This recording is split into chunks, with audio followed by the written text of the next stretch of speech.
মোটামুটি ভাবে আপনাদের সামনে এসে গেছে। আমাদের জাতীয়তাবাদী আইনজীবী ফোরামের মহাসচিব বিস্তারিতভাবে বলেছে কেন আজকে এই আন্দোলন। আমাদের দাদা বলেছেন সরকারকে উদ্দেশ্য করে, এই সরকার কোনো নির্বাচিত সরকার নয়, এই সরকার হচ্ছে একটা অন্তর্বর্তীকালীন সরকার।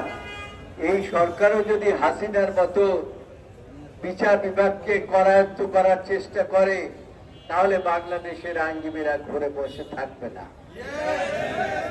আইনজীবীরা অতীতেও অন্যায়ের বিরুদ্ধে প্রতিবাদ করেছে, আজকেও করে যাবে। এখন মূল বক্তব্য হচ্ছে মাননীয় প্রধান বিচারপতির উদ্দেশ্যে বলতে চাই। মাননীয় প্রধান বিচারপতি সৈয়দ রেফাত আহমেদ, আপনার উদ্দেশ্যে বলতে চাই, আমরা কিন্তু আপনার বিরুদ্ধে নই। আপনি বিচার বিভাগকে স্বাধীন করতে চাচ্ছেন, আমরা তার পক্ষে। এক্সিকিউটিভদের পক্ষ থেকে আপনি বিচার বিভাগকে স্বাধীন করতে চাচ্ছেন, আমরা তার পক্ষে, আমরা আপনার পক্ষে। কিন্তু আপনি আপনার ক্ষমতাকে যদি খর্ব করেন নিজে, তাহলে এটা আমরা কোনো অবস্থাতে মেনে নিতে পারি না।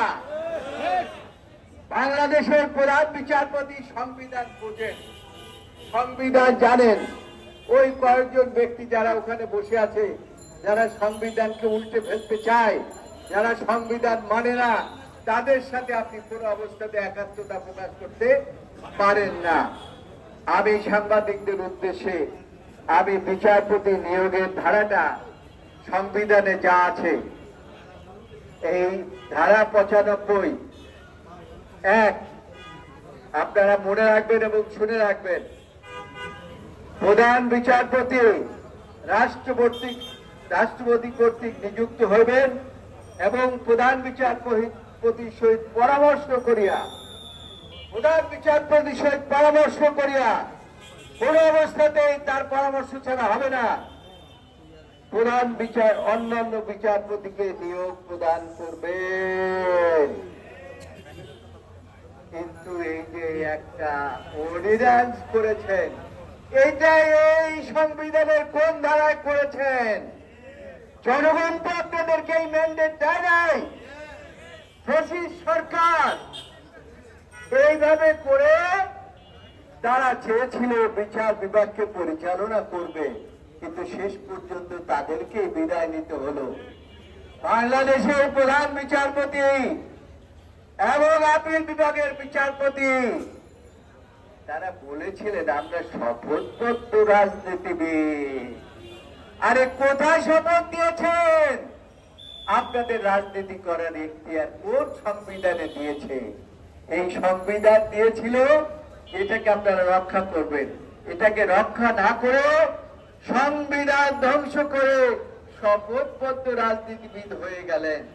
আইনজীবীরা কিন্তু বসে থাকে নাই। আগামী দিনেও যদি এরকম কোন নিয়োগ আমরা দেখি যে এই অর্ডিন্যান্সের মাধ্যমে আপনি আপনার নিজের ক্ষমতাকে খর্ব করে নিয়োগ দান করেছেন, তার বিরুদ্ধে দাদা বলেছে যে 80,000 আইনজীবী, আমিও মনে করি সারা বাংলাদেশের যত আইনজীবীরা আছে এই নিয়োগের বিরুদ্ধে প্রতিবাদ করবে।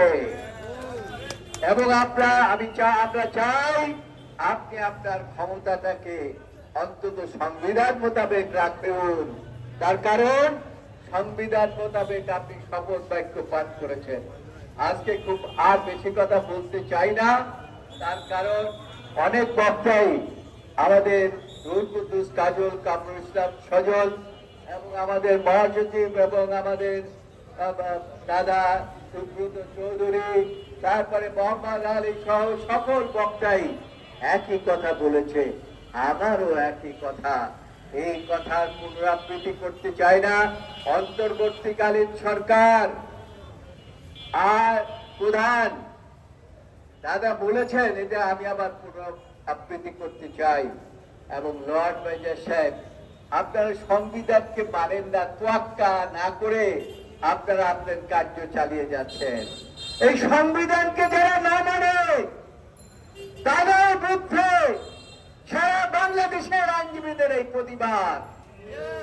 এই প্রতিবাদে যারা অংশগ্রহণ করেছে আরো ভবিষ্যতে সকলে আমরা ঐক্যবদ্ধভাবে আরো অংশগ্রহণ করবো ইনশাআল্লাহ। এবং আমরা এই জন্য আমাদের কর্মসূচি থাকবে। কর্মসূচির মধ্যে আগামীকাল আমরা সকলের উদ্দেশ্যে আমরা লিফলেট বিতরণ করব। আইনজীবীরা সেই লিফলেট বিতরণ অনুষ্ঠানে থাকবে। মাননীয় প্রধান বিচারপতি, আপনার হাতকে আমরা শক্তিশালী করতে চাই। সেই জন্য এরপরে রবিবারে আমরা আপনার কাছে একটা মেমোরেন্ডাম দেব এবং আমরা আশা করি সেই মেমোরেন্ডাম কিন্তু নামেই মেমোরেন্ডাম না, এই যে একটা কার্যকরী মেমোরেন্ডাম, এবং সেটা বাস্তবায়নের জন্য যা যা পদক্ষেপ দরকার আপনি সেই পদক্ষেপ গ্রহণ করবেন। সারা বাংলাদেশের আইনজীবীরা আপনার পক্ষে থাকবে, কিন্তু সংবিধানের বাইরে কোনো কিছু আমরা মেনে নেব না। সংবিধান মোতাবেক চলতে হবে। তার কারণ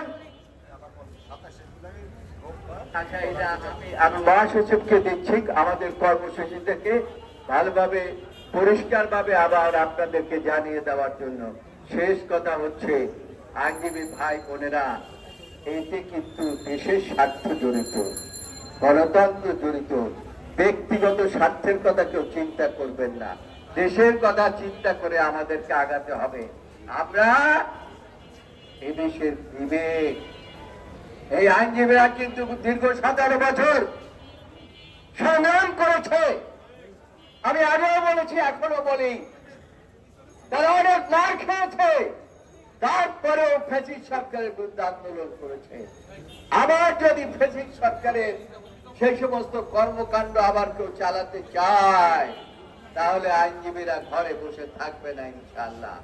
এই কথা বলে আমি আপনাদেরকে আরেকবার ধন্যবাদ দিয়ে, আমি সকলকে ধন্যবাদ দিয়ে, এবং আমি মনে করি এরপরে আবার আমরা বৃহত্তর যে কর্মসূচি দেব, সেই কর্মসূচিতে আপনারা ব্যাপকভাবে আরো অংশগ্রহণ করবেন, এই আহ্বান জানিয়ে আমি আমার বক্তব্য শেষ করছি। এই কর্মসূচিটা যেটা আমি বলেছি, এটা আবার আমাদের সম্মানিত মহাসচিব সাহেব বিস্তারিতভাবে আবার আপনাদেরকে বলবেন।